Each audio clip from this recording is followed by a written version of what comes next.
Glendale to 15900. AC. Glendale to 15900. The best basketball. Glendale to 15900. Highland Park Athletics. Glendale to 15900. Man, I lost it. I lost it.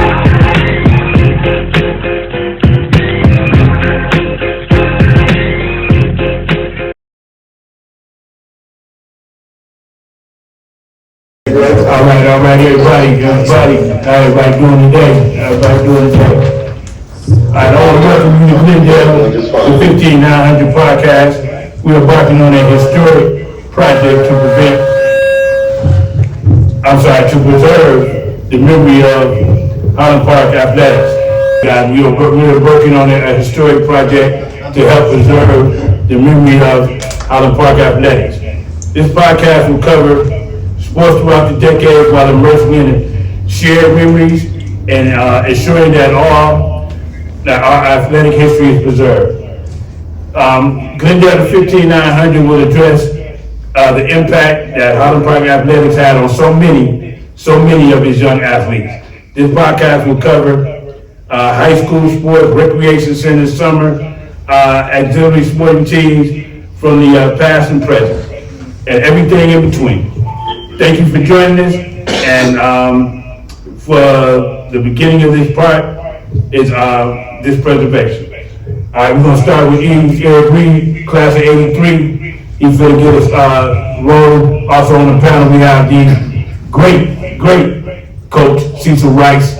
Also joined by us is Calvin Cosby, class of 1984, and Highland Park, one of Highland Park's. Also, we have here Mr. Daryl Percival, all the way from Georgia.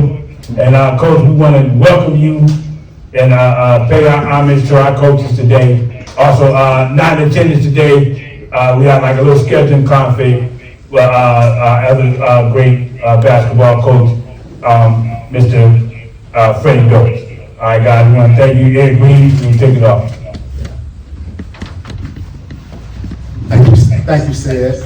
We're trying to rehang a banner that we put up, but thanks for that opening. Today truly is a monumental day for us. The group, first I want to just thank the guys, in addition to LaTanya Dorch.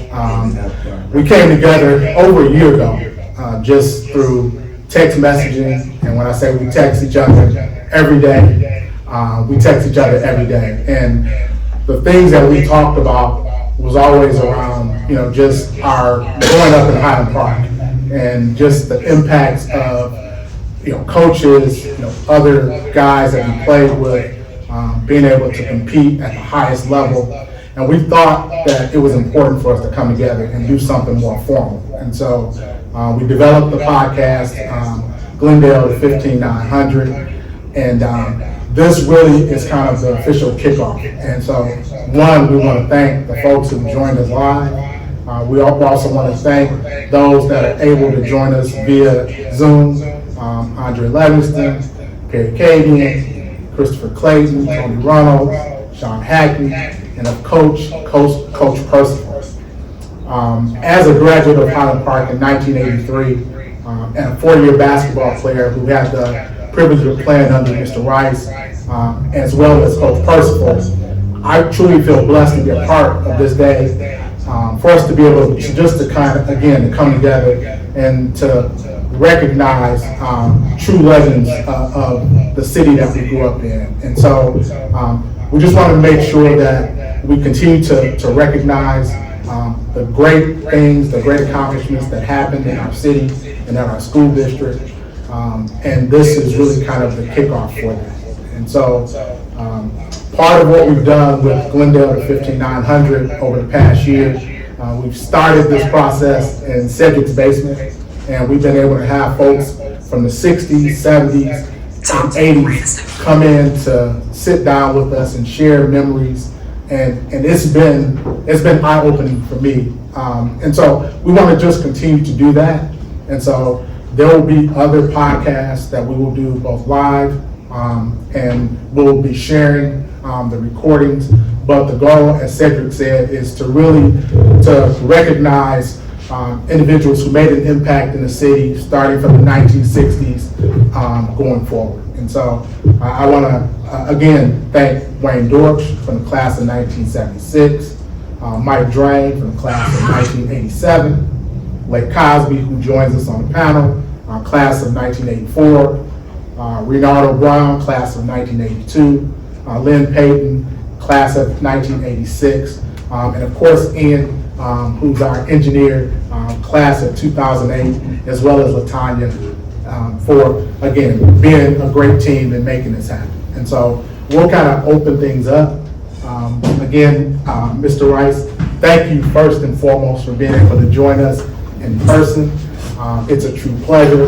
And we'll have Lake to kind of open up with questions and we're just gonna roll from there. It really is not formal. It's about reflection, and it's about sharing, and we'll have opportunities for the audience to ask questions as well. First of all, I want to say thank you to everybody who showed up, especially on a Saturday. You could be doing anything you wanted to do, but we decided to get together as a group because I believe, in my mind, I come from the greatest city on earth. Some of the guys call it God country. So that's a little inside joke. You know, so thank you. So I'm gonna start off with the first question, and we'll start off with Mr. Percival. Mr. Percival, what led you to becoming a high school basketball coach? You talking to me now? Yes, sir.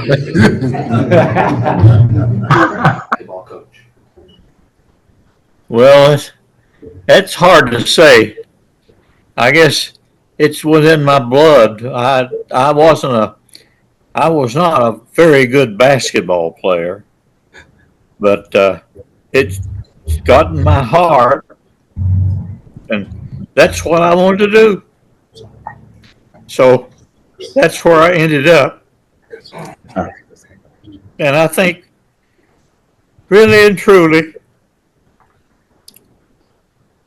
I ended up in the right place.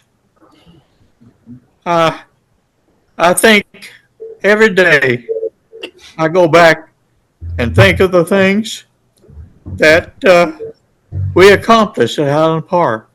And it was something that I thought we had something good, and I'm proud of it. And Mr. Rice, Yes. what led you to become a high school basketball coach? Well, I had no intentions of coaching basketball because I too was a terrible basketball player in high school. My basketball coach told me I was a bull in a china shop. That I would knock over anything, and whenever they wanted somebody injured, they put me in. But after the 1975 state championship, Mr. Dokes, Fred Dokes, came to me and he said, Cecil, we need a freshman basketball coach. And he said, I want you to take the job. And I said, well, Fred, I don't know if I know enough to be a basketball coach. He said, don't worry about it. And I didn't. But what I did do was I was able to get a list of plays from Coach Percival.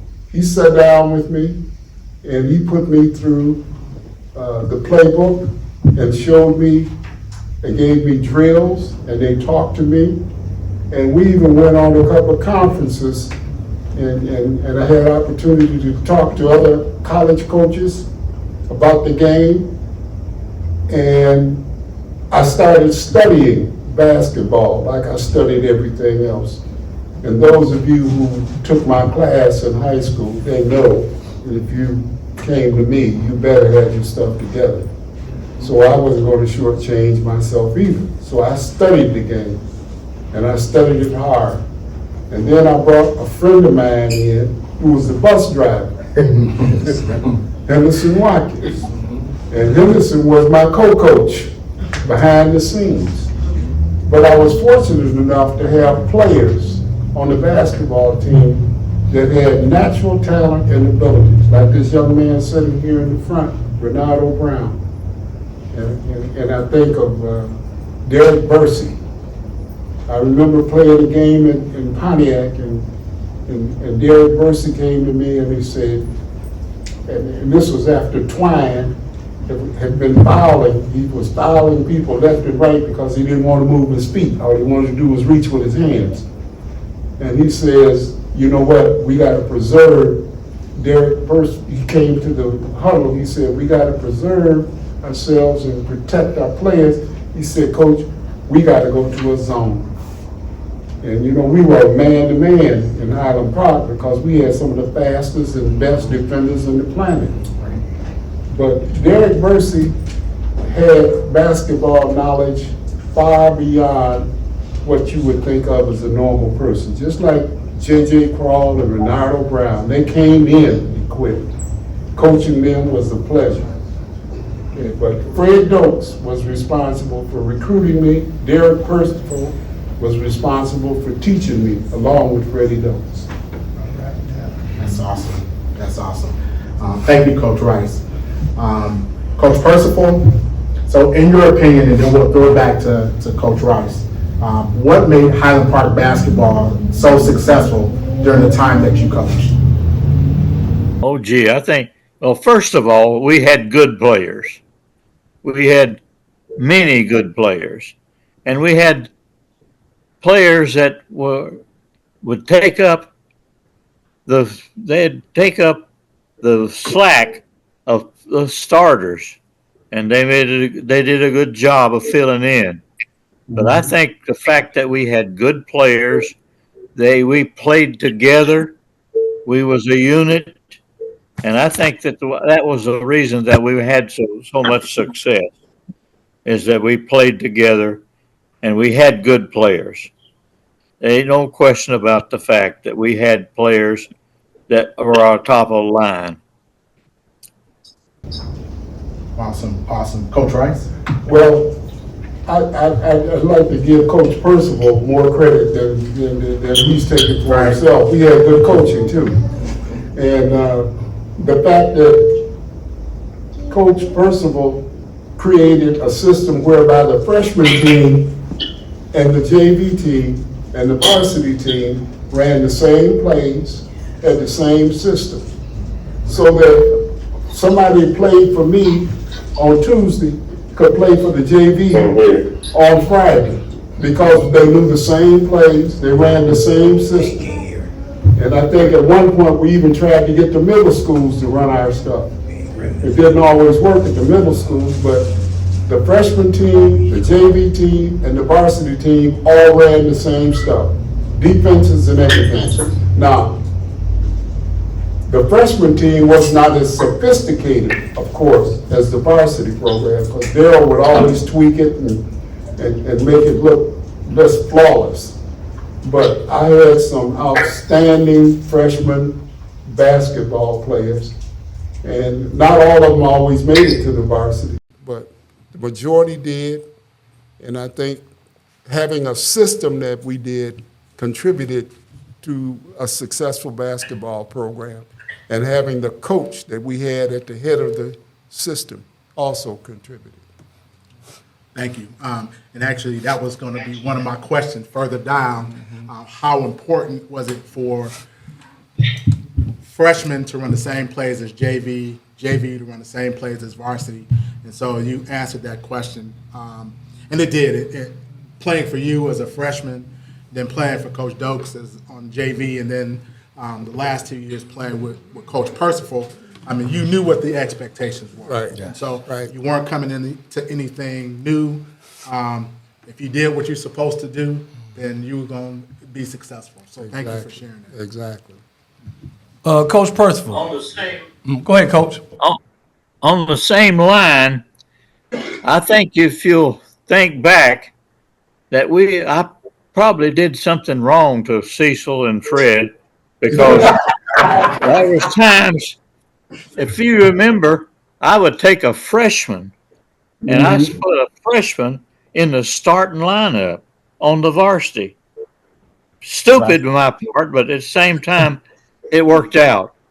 And we did that a couple of times, where that I moved up a freshman to play on the varsity and make an input on the varsity by being a starter.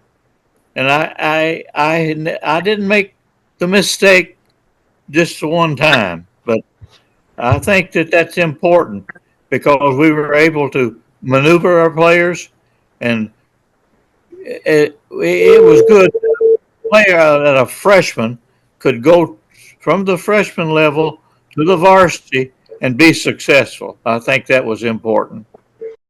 Thank you for sharing that, Coach. I think one of the interesting things around that is even if you took the most talented person off of freshman and moved them to varsity, the freshman team was still kicking butt. So it was still happening. It still work. But to touch on that, E, and that was the environment that our coaches set, because like I said, we knew if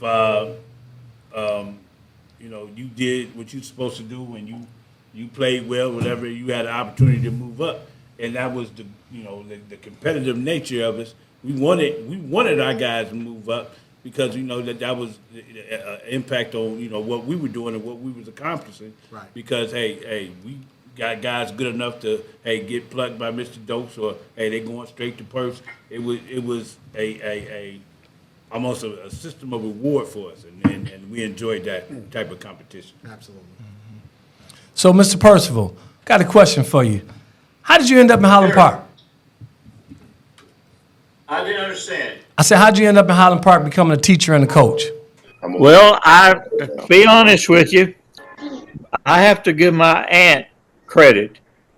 She lived in Garden City, and every time that she would come visit in Kentucky, we had to fight with her because she wanted me to come to Michigan. And so one day she came for her father's funeral, and she started, and I said, "Now, Aunt Lena, let's just go to right to the point. If you'll get me a couple of interviews, I'll come to Michigan." And she got back to Michigan on Monday and called me Monday night and had me 3 interviews.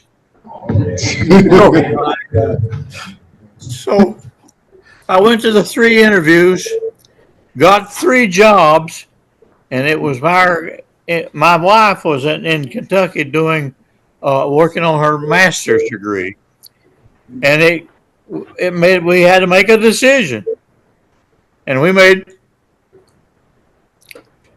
the decision to go to Highland Park.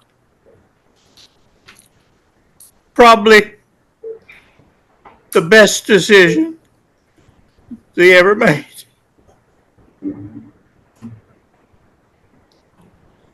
And I think the results prove that. Absolutely. Thank you. And so I want to recognize Harvey Hale, class of 1979, who was able to join us from San Antonio, Texas.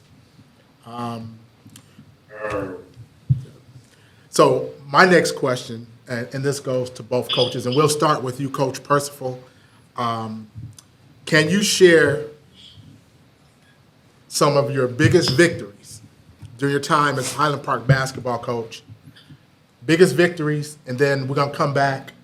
What were some of your biggest disappointments as a coach? And so we'll start with you, Coach Percival.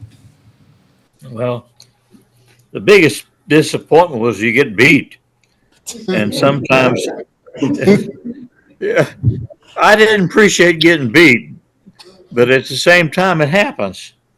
But you look at what success we had, and we had people that went to college in different to West Virginia, to Minnesota, to Texas. I mean, people of Highland Park going to all these schools, and we had success with it. And they showed up, and they made a name for Highland Park. And I think we'll always be envious of that, because they made a name for themselves, and they put Highland Park beside of it. Thank you. Anything else in terms of biggest victories? you've got to go back to the Berkeley game. That was Flowers game. they were undefeated, the public school league, and they were undefeated, and we put a whipping on them. And I think of that. I think of the Detroit Central team that was undefeated and came into Highland Park to play us in the district. It was a close game, but we came ahead. That was a big win for me. We had victories over McKenzie High School, very good team, well coached. We had a victory over them at East Detroit, if you remember, and one at Detroit, at U of D. That was very important for us to win. And those are the ones that stands out to me. Of course, any of the ones with River Rouge, I thought probably I put a little extra into River Rouge. That's You and something. Lofton Green. You and Lofton Green. Yeah, I had all the respect in the world for him, but in my view, if I could beat him, I beat the best, and we came out ahead probably in all the runs with River Rouge. But I think of those often. And there were some others that stand out, but I can't think of all of them. Thank you. Thank you for sharing. Coach Rice? Well, let me start with my biggest disappointment. And one of my biggest disappointments was we were in I think, a quarterfinal game. We were at Lansing, and Derek Donner got hurt in warm-ups. And we ended up losing to Lansing, to the school in Lansing, East Lansing, Lansing Eastern. And I think if Derek Donner had not gotten hurt, I think we would have won another state championship. And that was one of my biggest disappointments.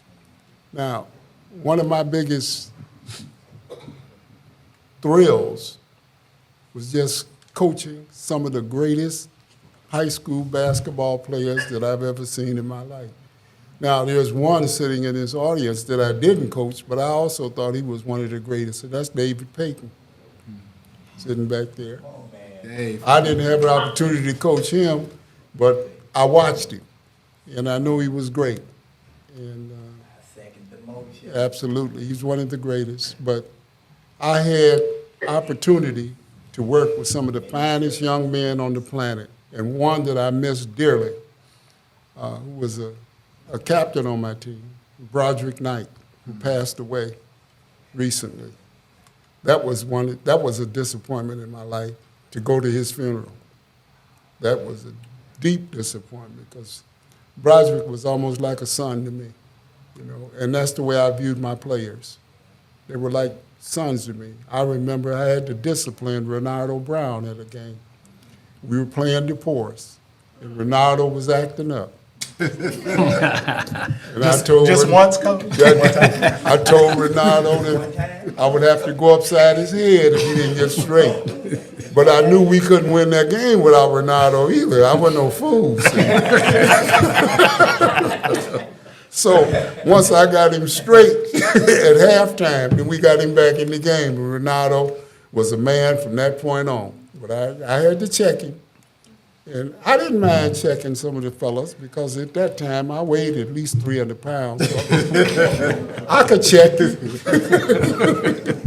But no, it wasn't necessary. Working in Highland Park was probably one of the greatest things that's ever happened to me in my life. It was some of the best 19 years that I've ever spent was working in Highland Park. And it was not just because I worked there, it's because of the people who I encountered while I worked there. the people, the friendships that I developed, that I still have. I will never regret working in Highland Park for 19 years. Awesome. Mike? Yes, thank you, Mr. Rice. Yeah, Coach trying to break me down. So, Mr. Rice, and we'll come to you back to you, Mr. Purple. We're gonna start off with Mr. Rice. If I was a young coach today, what advice would you give me as a coach, and how could I become successful with the ingredients that y'all had back in the day? What advice would you give me? I would tell you that if you did not enjoy working with young people, don't be a coach, number one. You have to enjoy working with young people. And you have to have a focus on developing them, not just as an athlete, but as human beings. You want your athletes to be good human beings and to be good people. And if you can't communicate with your players, you also got a problem. And I don't mean you got to get down to their level and you know, talk the slang, but you got to be able to communicate with them so that they understand what your expectations are. And the most important ingredient is to have high expectations for those that you teach. And coaching is teaching. And if you don't expect your players to learn, if you don't have the feeling that they can learn and will learn, then you will not be successful. Absolutely. You got to have high expectations, and you got to be able to communicate, and you got to be able to love them, just like you love your own children. And those would be my ingredients. That's what I would say to a young coach or a person who aspires to be a coach at this point. Thank you, Mr. Rice. And Mr. Percival, what advice would you give a young coach? What advice would you give a young coach today? If he's starting off today, what advice would you give a young coach to be successful?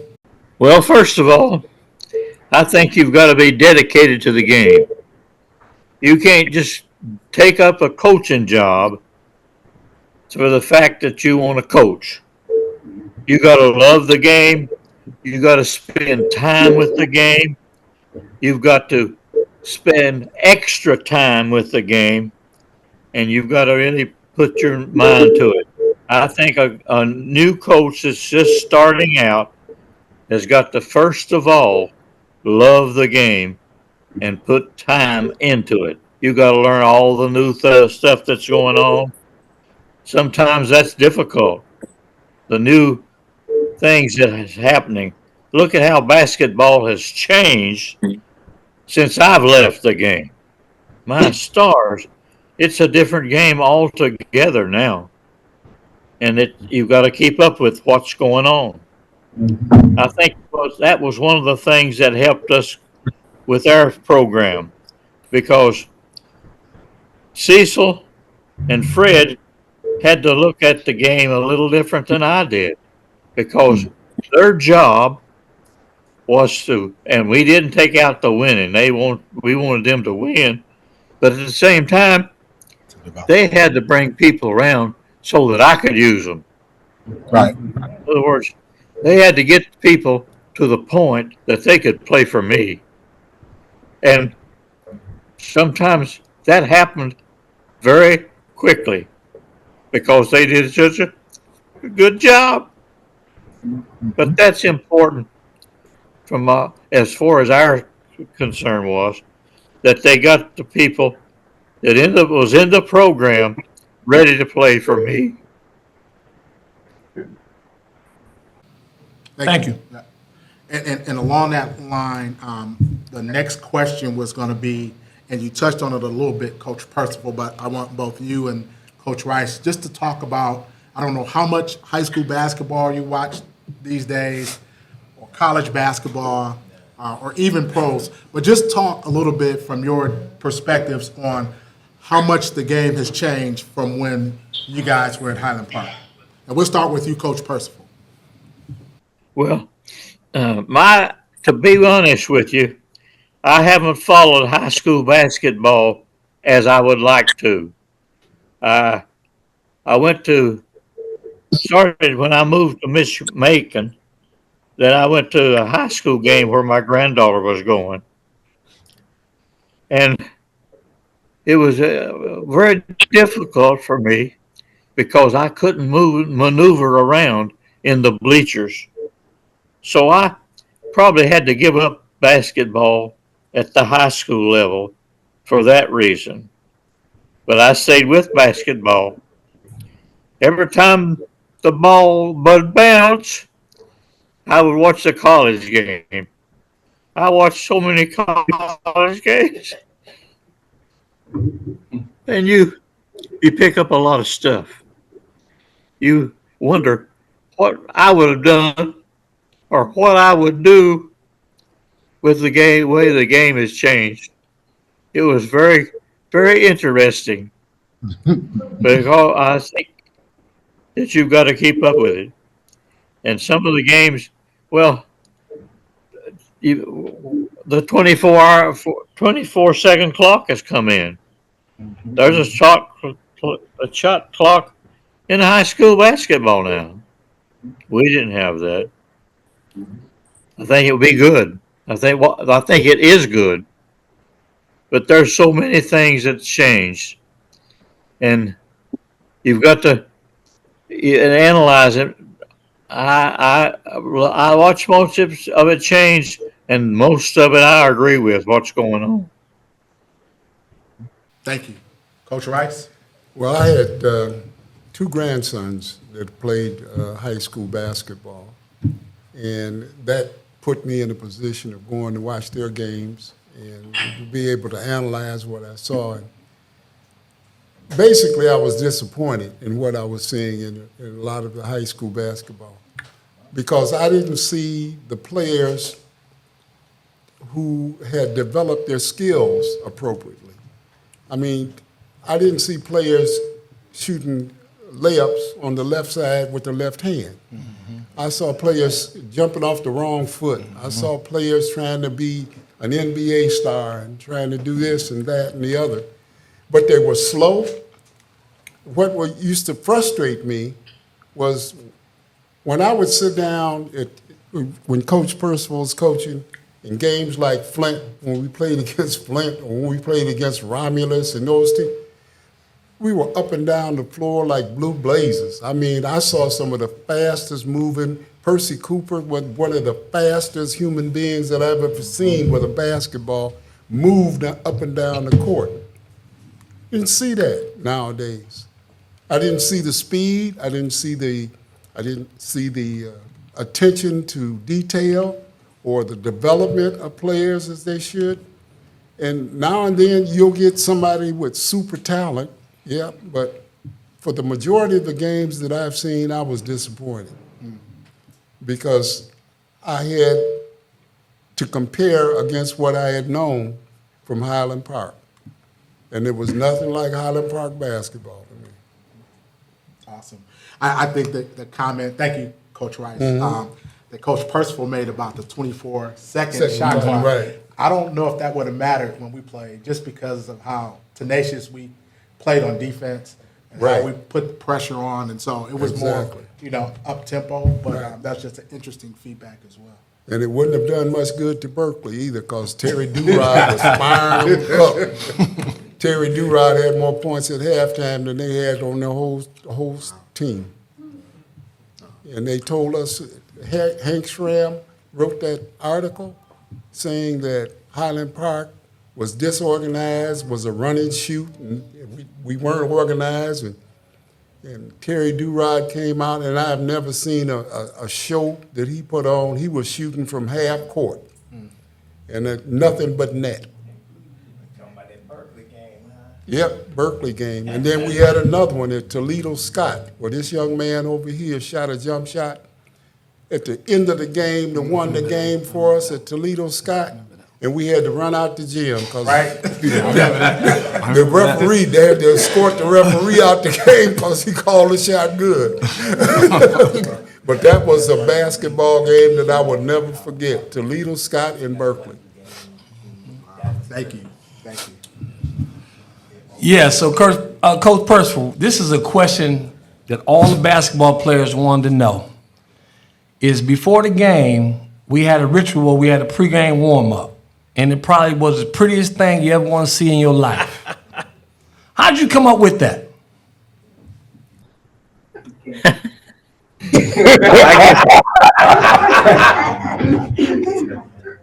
We didn't change very much over the whole year.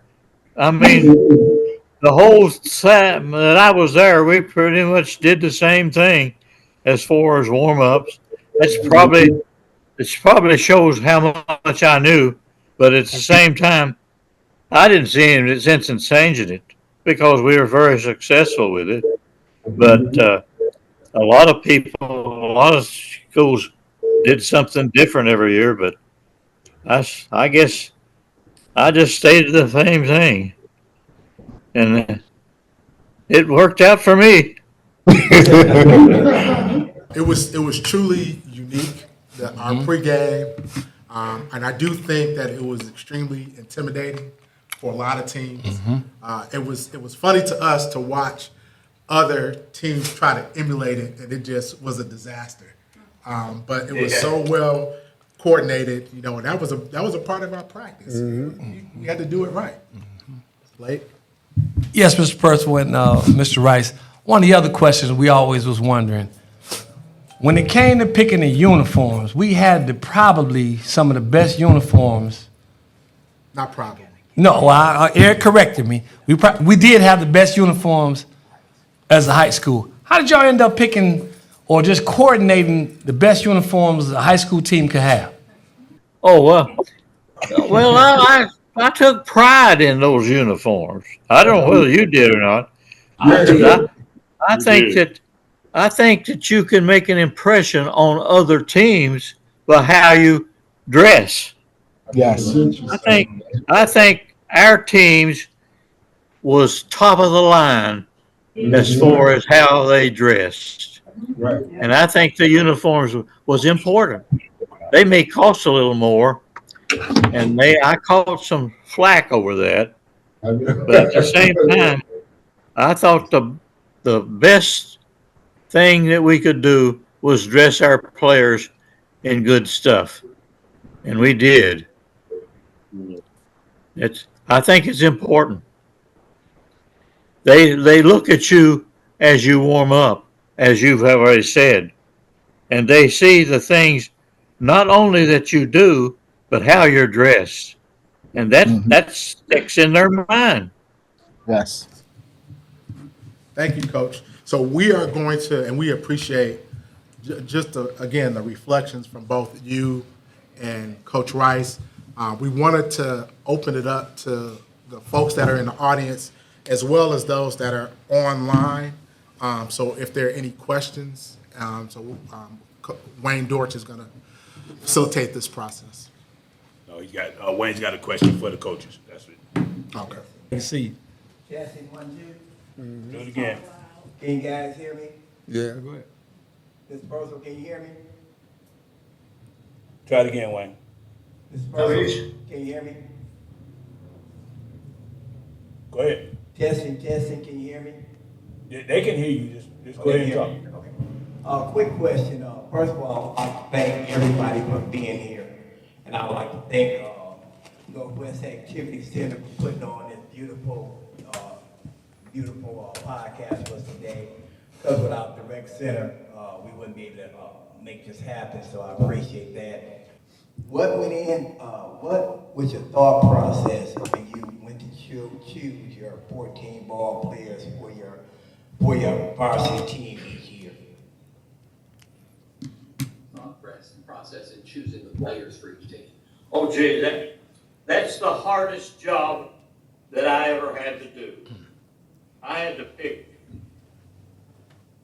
the team and the individual players that's going to be on the team. That is the hardest job that I had ever had to do. Some of them was automatic. You could tell. Glenn Blackwell is going to make the team. You could tell that Harvey Hale was going to make the team. That's all automatic. but you got to worry about picking the number 10 and number 11 and number 12 and so forth team. And you've got to pick those that's going to help you.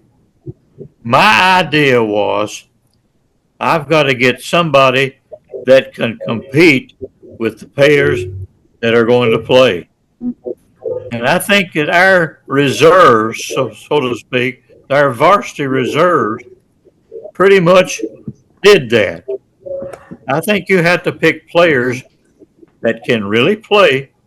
They're not probably good enough to make the varsity starting lineup, but they're good enough to show competition to the players that are ahead of them.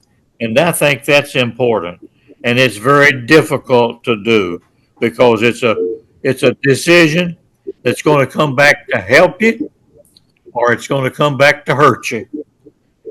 And I think that we probably maybe had a couple that was the wrong decision, but most of them were good decisions. Coach Rice? Well, mine was a little different from his because I would sometimes, I remember one year I had 108 guys that came out for basketball. And I had 15 uniforms. But there were some years where, you know, I would actually carry 20 or 25 players. And they wouldn't all dress, but I would keep them around because there were so many kids that had talent. But what I tried to do was, first of all, look at those who were the most mature. And that helped me to some extent. Those people who obviously had basketball sense, had basketball knowledge. They knew some things already coming in, who looked like they had been coached before, or who could do some certain things. Like the first time I saw Terry Durod was at Ferris School. I was the school community coordinator. I saw him shooting in gym, and I watched him shooting jump shots, and I knew right then, I said, this guy is going to play in the NBA. And he was an 8th grader, I think, the first time I saw him play basketball. So there are some, like Coach Percival says, that you just know they have the talent, and it just comes out, and you can see it. And you let them play, and you let them run, and you try to discern which ones are going to stick with the program, because that's important too. Because you have a lot of kids who come from unstable homes, and sometimes, you know, it was difficult to keep them in school and to make them get to practice and to do the things like that. So you kind of focused on those kids who could get there and who are going to be successful, and you just take your best guess. But I also use Fred Dokes, because when I would get down to maybe 25 players, I would have him come in to my practice, and we would put him through drills, and I'd have him watch. And there were a couple of players that I cut that he kept. And that was fine with me, because he saw something in them that I didn't see in them when I had them as freshmen. But when that next year, they had developed, and he took them a couple of times. But he also he did not.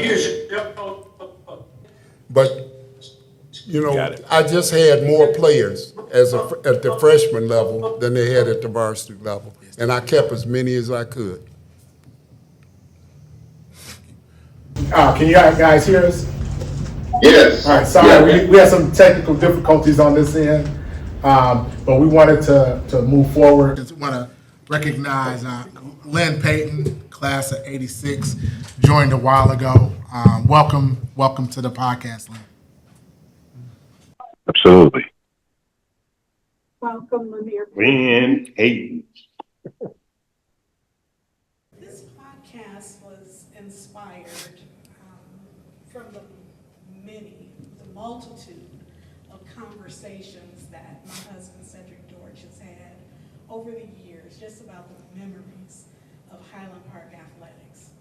And it's one particular person that he talks to for hours about everything Highland Park athletics. So I have to ask you, Lanier Payton, please, if you can hear me, can you share how Highland Park athletics has inspired you throughout the years? Well, I'm a second generation player for Purse. My brothers played for Purse, so as a kindergarten, I was in kindergarten, first grade, to go to the basketball games at St. Benedict. I remember Purse tells me one day, I'm a little kid, probably 7, 8, if I don't do my schoolwork, I can never play for him. And that stuck in my mind, because as Farouk has just said, the basketball players were treated like rock stars. And as I grew up, you know, I'm on Ronaldo Brown's side of town, JJ, and they was the stars of the neighborhood at that particular time. I'm talking about in fairs, not even in high school yet. So with that, with me just growing up watching these young men come along, because they like my big brothers, I decided, okay, I need to go ahead and do my schoolwork, because I want to say by the 3rd grade, I changed my life around in the sense of I was introduced to basketball, even though I always knew about basketball, but I was introduced. A gym teacher, according to school, told Cedric Dortch, I'm going to put him on your team, and I need you to take care of him and look after him, because he's going to be the next thing to come through Highland Park. But I was always in trouble. I stayed in trouble. You know, when I look back on my life, I say, how come I didn't go the wrong road?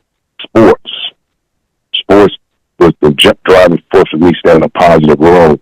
Because like most kids, not most kids, like some of us in Highland Park, we know a few of them, that the road that we took, they took the wrong path.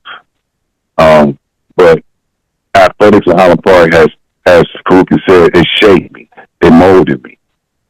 And I was able to leave Highland Park and get a scholarship through sports.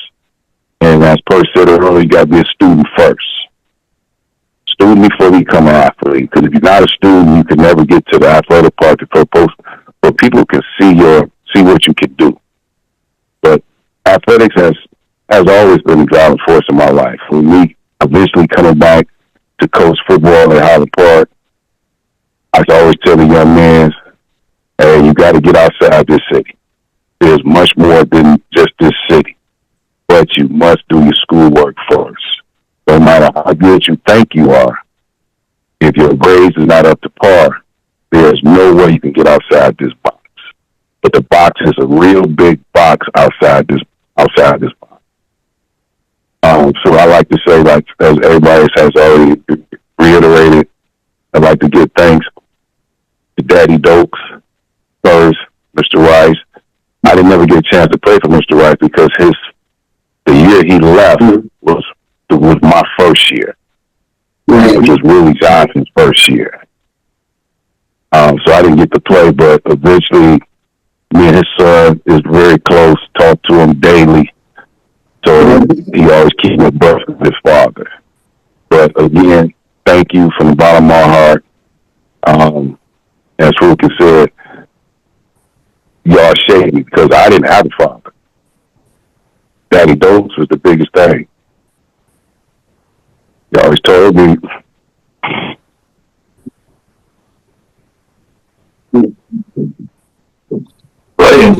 yeah.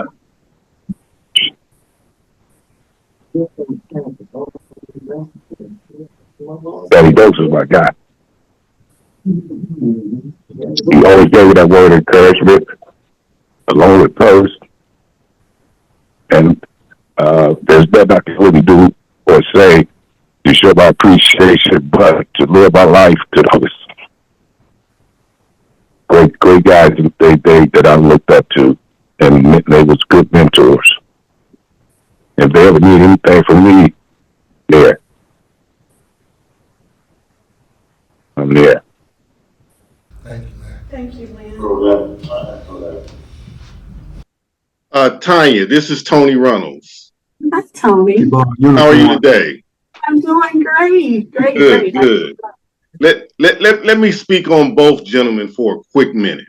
Yes, please. I'm going to start with Mr. Rice. I never played for Mr. Rice because I didn't get to the high school until the first day of my sophomore year. But I had Mr. Rice for sociology in the 11th grade. And the one thing that I did not like about Highland Park is that their grade scale was different from that of what I was used to growing up in Oakland, California. So to get a B in Oakland, you just had to get 80%, 80 to 90. But in Highland Park, you had to get an 84. So it's 84 to 92. So this was an exam that was leading up to the final exam. And Mr. Rice chose to grade this exam while we were still in the class. So I'm third in line to get my exam graded. And I'm listening to Mr. Rice tell the student that's 2 ahead of me what the correct answers were. And I knew I had right around an 80, which was a C. So I hid to the left and I erased a couple answers, and I knew that would get me over the 84. I didn't think Mr. Rice's peripheral vision was good enough to see what I was doing. So when I got up to him, I'm thinking because, and I'm going to use Lynn Payton's word, I'm thinking because I'm a hooper, that I can slide this test in, and I know I'm going to get about an 87 or an 88. And Mr. Rice hurt me to my heart that day. He called me out in front of my then girlfriend who was ahead of me, trying to block him, and he gave me a 0. Wow. So I went from what I thought would be probably about an 87, 88 to a 0. At that time, I chose to mouth off. And Mr. Rice looked at me and told me, and this is the first time someone had ever told me this, do not write a check that your butt can't cash. I was so hurt. So I'm telling Mr. Rice, man, why can't you just give me an 80? I know I had an 80. And he said, no, you cheated. And he gave me a 0. Mr. Rice, I don't know if you remember that story or that incident from the winter semester of 1980. Oh, my goodness. But that taught me a valuable lesson as I later became an instructor at the high school. But Coach Percival, got a question for you. And anybody else that's played ball for Coach Percival, do any of you guys remember Coach Percival's phone number? It's still the same. I think it's still the same. The phone number in Livonia? Was it Westland? 734. Did they have a 5? 427 5249. And the reason why I remember that number, Coach Percival, is because we were at a Sunday practice. This was my junior year. We were at a Sunday practice, and it was a Sunday 1 o'clock practice after a Friday ball game. And we had a Tuesday ball game 2 days later. And it was a few guys that had missed practice. So you come into practice that that next day, which was Monday, and you gave us all little handwritten cards that had your number on it. And you told each one of us, starting from our captains, Broderick Knight, Derek Bursey, down to the juniors, Glenn Washington, Tony Runnels, and Terry Lewis, and Daryl James. You told us if we missed one more practice, that we would be kicked off the team with no questions asked. And I committed that number to memory. And 44 years later, I still remember that phone number.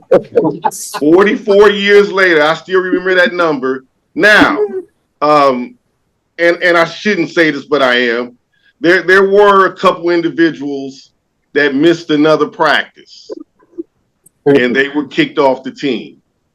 And that was a team that went to the state championship, and we lost to Lansing Eastern 64-53. Still to this day, whenever I see the score, no matter what basketball game I'm watching, when I see the score 64-53, I get upset. Sometimes I even turn the game off because I can't stand to see the score 64-53.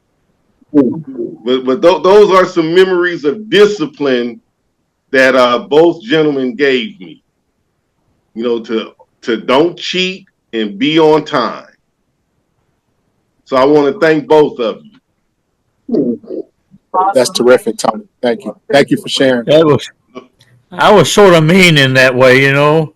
Yes. But I live by it. You've got to be on time. Right. And you can't skip practice. Mm-hmm. And I've always lived that way. And I'm sorry that you felt the sword on it, but I'm not going to take it back. Right. Absolutely. Absolutely. No, I never miss practice. Never. That's awesome. Go right ahead. Dre? Yeah, I had the chance to tell when we kind of lost a little technical. I had the opportunity to kind of say to Mr. Percival how important he was in my life. But now that we got everything back, so you know, I think if you listen to all of us speak, a lot of our experience are similar. You know, we had an opportunity to be guided by some young men that was coaching us that really cared about us, not just as athletes. A lot of us didn't have fathers in our home, and they were our fathers. You know, they held us accountable, you know, which was unbelievable and needed at the time. And a lot of us are where we are in our life today because of them, you know. And I would love Mr. Rice, Mr. Dokes, Mr. Percival to the day I take my last breath. You know, my success that I've had in my life, the experiences I've been able to share with a lot of the other youth is a direct deflection of what we received from those three coaches. And it's just unbelievable, man, that, you know, we've had an opportunity in our lives to do some great things. But at the end of the day, that trail leads right back to those three guys. You know, they held us accountable. You know, we had to be disciplined, not just on the court, but off the court as well. You know, we had to be students, you know, and just being a Highland Parker, they made us feel like we were rock stars. We felt that way in our uniforms, like rock stars. You know, it was just such a pride to put that uniform on. You know, everybody didn't get that opportunity. And everything that I do now in my life at 59 years old, I always catch myself giving those guys the respect because it came directly from them. You know, my hard work, my perseverance. You know, we've all seen hard time in life, but we never stay down because we are descended of those three coaches. So I just like to say thank you from the bottom of my heart. You know, I love you to death, not as just as coaches, but as mentors. And we all are better men today from being involved with these three gentlemen. So thank you very much. Thank you, Jerry. Thank you. Coach Percival and Coach Rice, we have another question or memory from Renardo Brown. So I'm going to pass the mic to him. Renardo Brown was one of the most talented players that I ever had. I think he wasted a lot of talent by not getting serious. I don't think he was serious at all about some things, but he was very, very talented, and he was a good player, but I don't think he ever reached his potential. He was a good player. He was a good team player, but I was disappointed in the way way he didn't meet up to my standards. But he was a very good player. He went to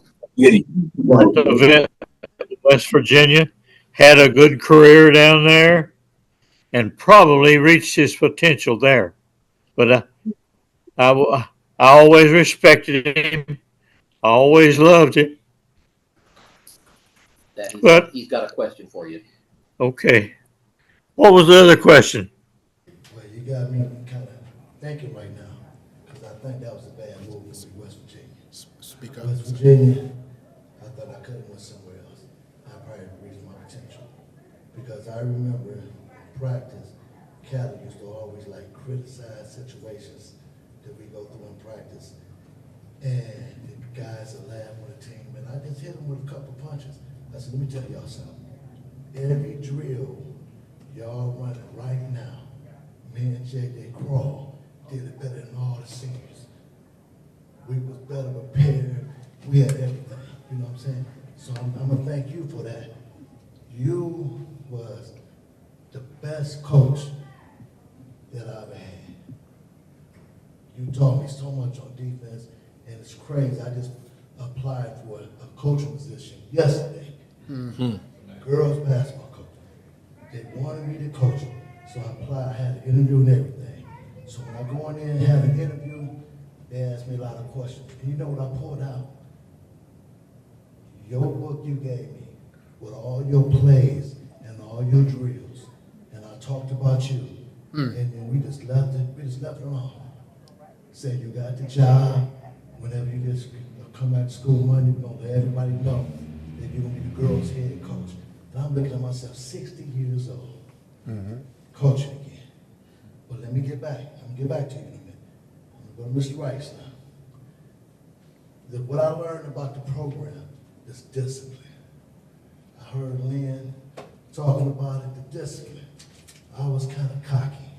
I'm gonna be honest. Just a little bit. But I was humble. Well, you was a good kid. I was humble, but I was cocky when it came to basketball. Right. And so, you know, person was saying, Cedric Odom to come and talk to me at their school. And you send a guy that I look up to talk to me. So, you know, when I got to high school, I was kind of big head. And that's when Mr. Rice stepped in. He said the guy that wanted to play JV, he didn't really say it like that. He was a freshman over here, and JV going on the other side. Me, JJ, Crawl, and Carl Wilson, we went on the JV side. And to go a little bit further than that, we knew all their plays because we learned from Mr. Uran. Yeah, and Ferris. We knew everything they ran as far as number 4, number 6, 2. So we were prepared to go play JV. And then you say you're about 300 pounds.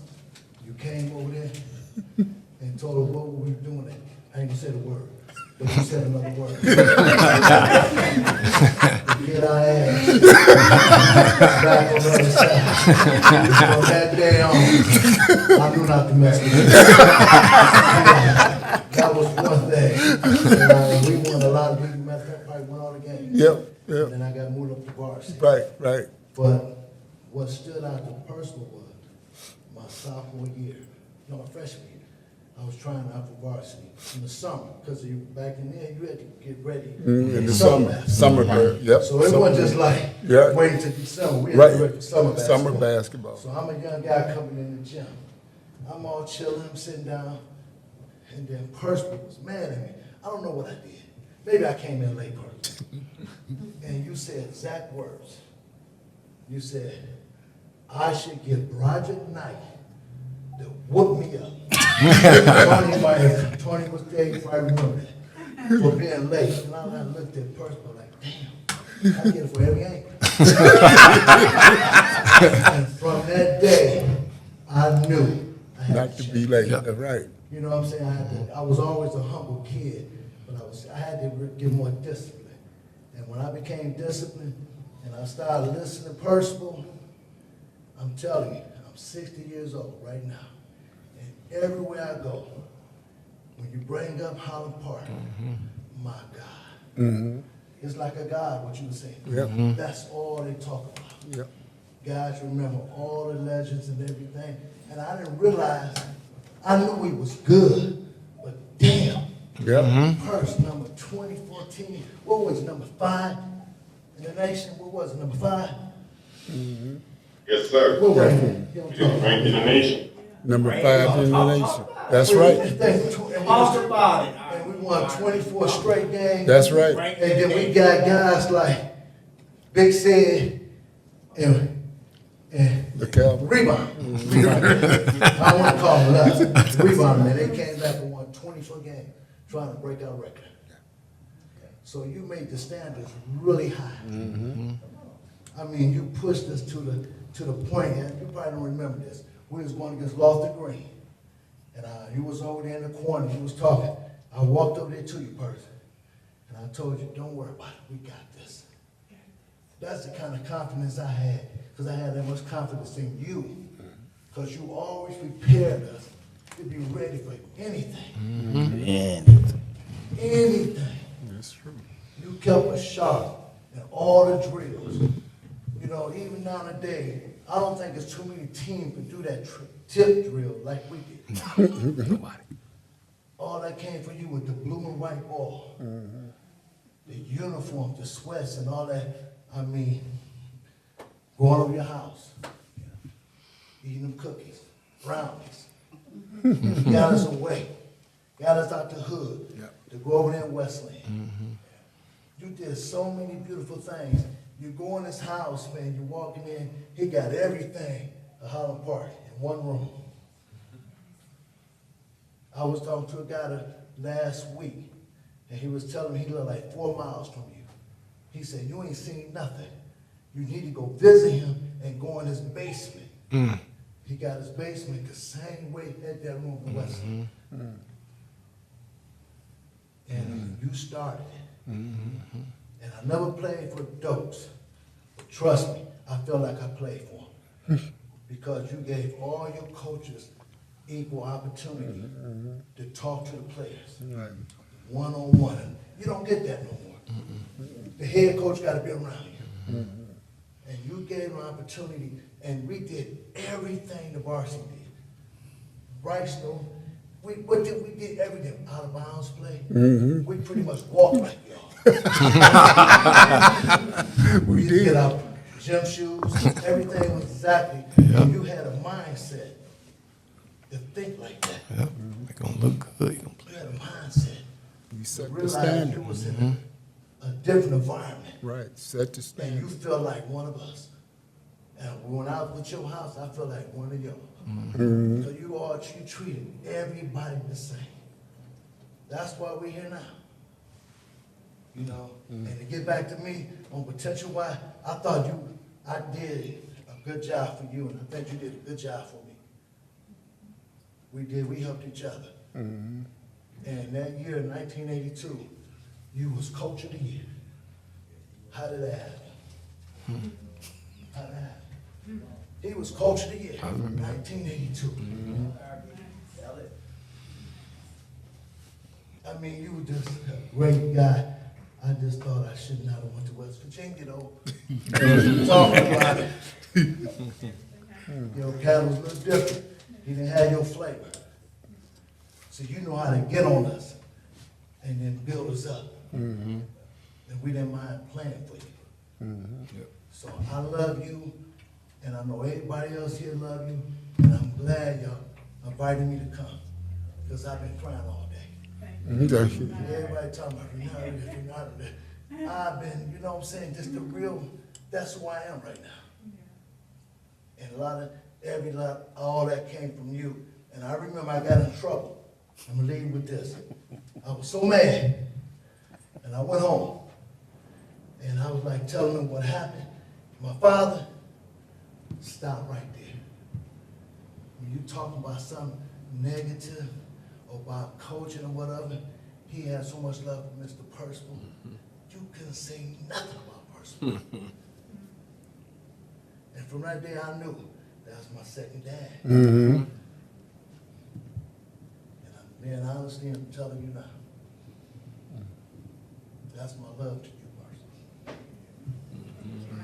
Thank you. Those were all the kind words, sir. And I appreciate you saying it. Thank you very much. Thank you, Bernardo. The next person I'm going to bring forward is David Payton. Please come forward. You have a question or a memory you'd like to share? Yeah, no, a little clearer. Good afternoon.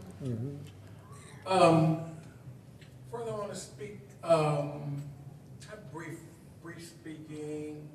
I want to talk about Mr. Rice. I never played for him, but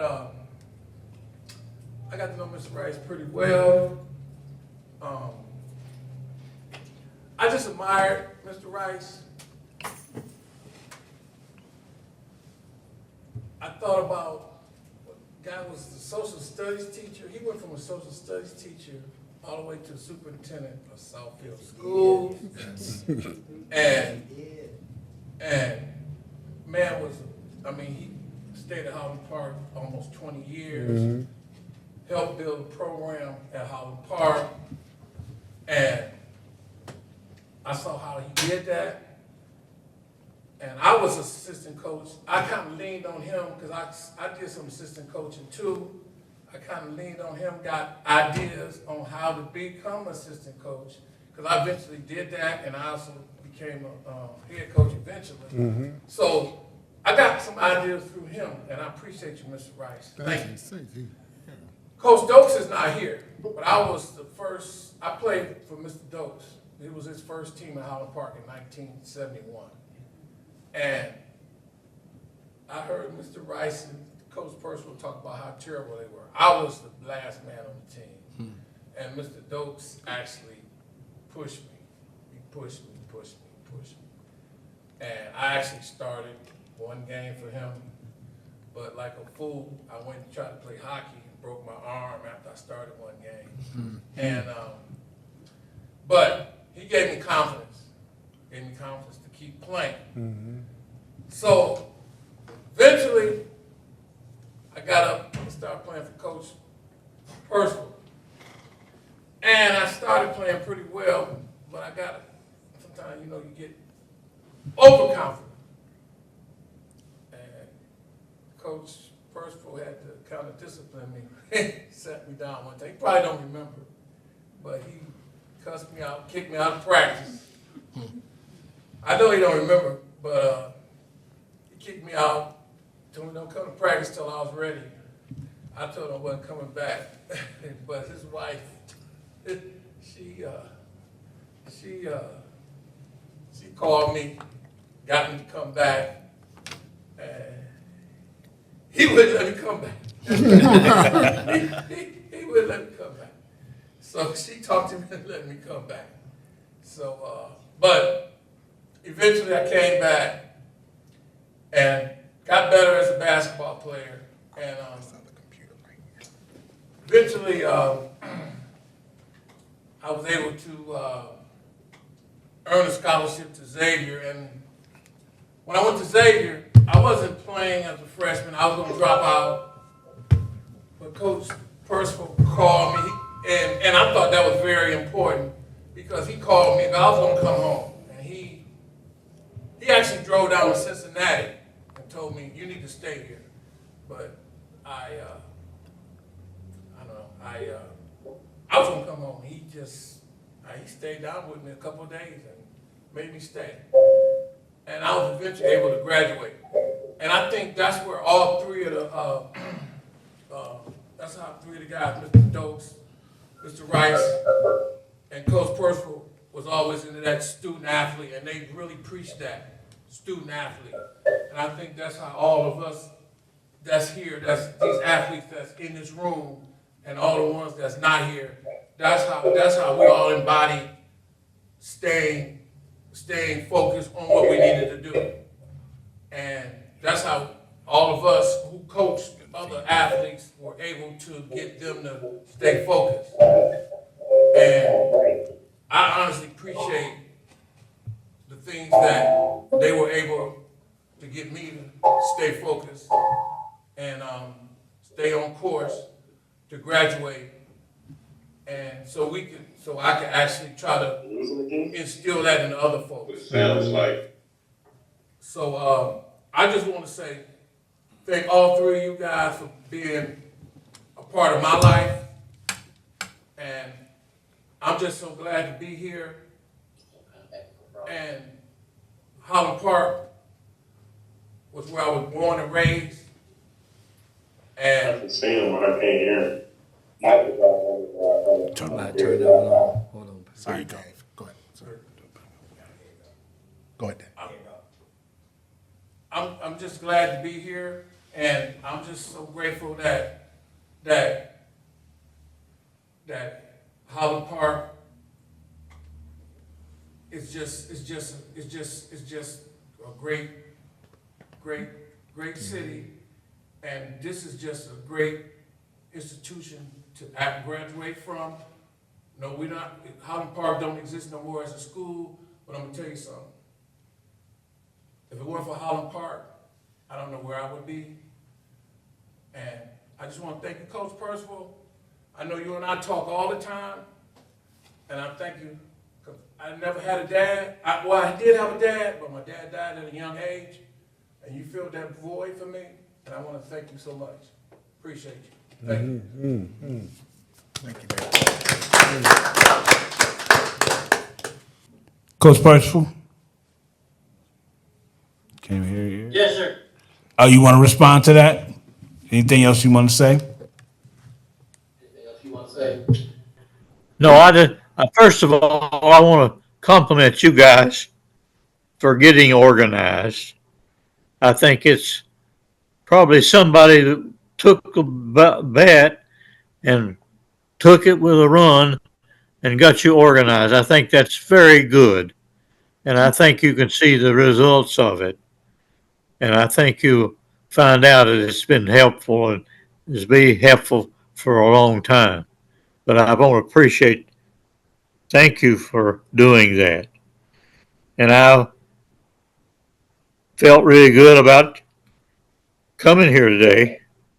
And I appreciate all the good things that was said. I didn't really deserve them, but I think. And maybe we'll get together again. Oh, most definitely, Coach. It's not the first time, so you'll be hearing. I'll be calling, so you keep that hotline open. Coach Rice, anything you want to say in conclusion? Yes, I have one fond memory, and that memory, sitting here watching and looking at Renardo, and when he was talking, it brought it all back to me. And when I went out to the laboratory with Calvert, I was thankful that coming here and seeing you guys and being able to talk about this stuff made me start thinking about things that happened years and years and years ago, and I was surprised that I could remember the details and things of that nature. And one thing that was one of the most pleasant things that ever happened to me as a coach in Highland Park, we were going in the summer league, we were going to Saginaw to play basketball there, and I guess we were going to play against Southeastern, and they had Antoine Jobert, and we were going to go to Saginaw to play.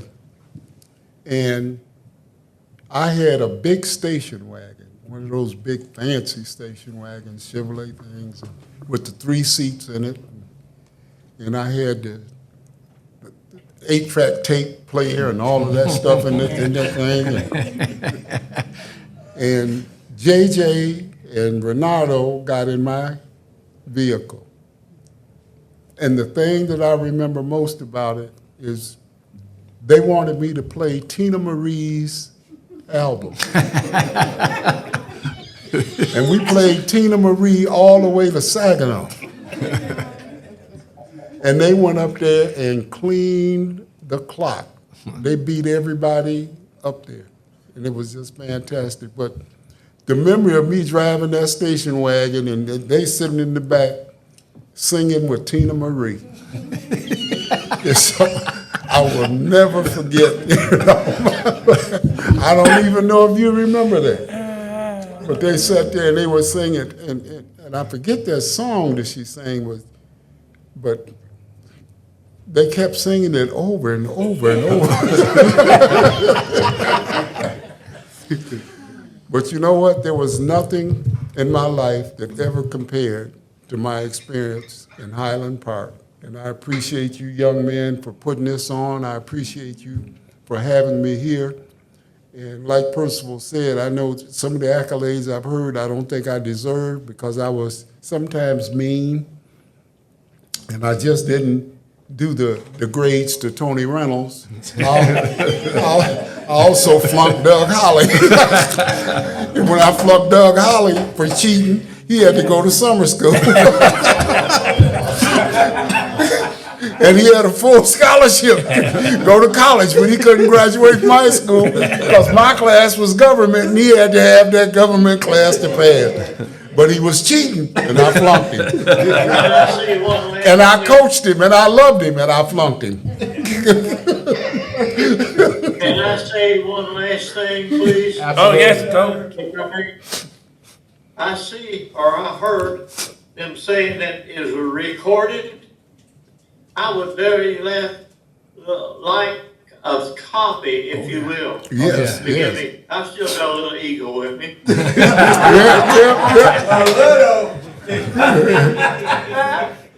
And I would like a copy, please. Absolutely. Absolutely. We will make sure. Make sure, Coach. That is posted. Thank you. That's it. Wrap up. That's it. Nice to see all of you. You too. You too, Coach. Good to see You you, too, Coach. Coach. Thank you for joining. Daryl, you take good care of yourself. I don't have a choice. That's right. We both don't. I think we lost it. We lost What it. happened?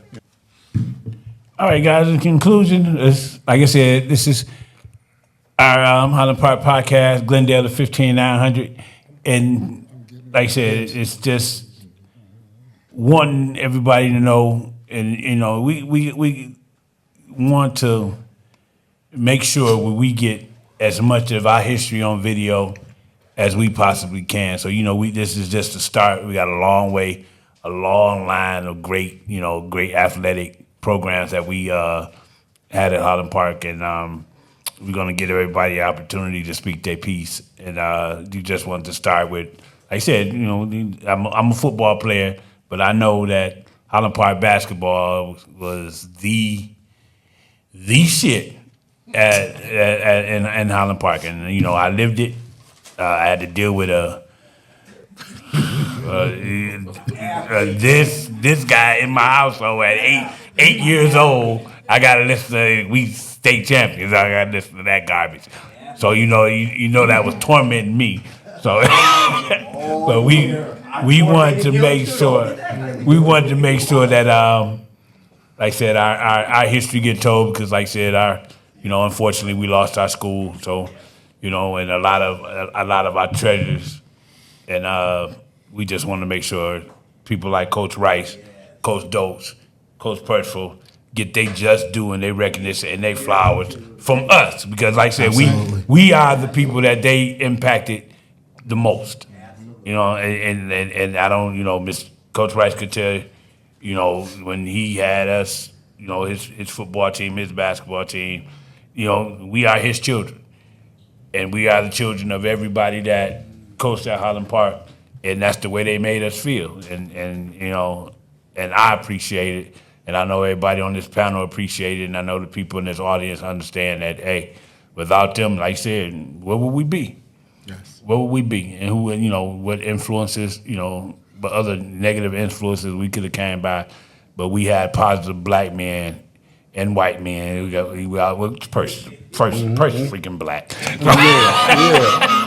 So we had those influences and those men to help us. And like I said, on behalf of Glendale 15900, we thank you. And like my wife said, we'll get those, you know, all that information, and this program be posted on YouTube. And we thank you guys for coming. Thanks again. Absolutely. Thank you.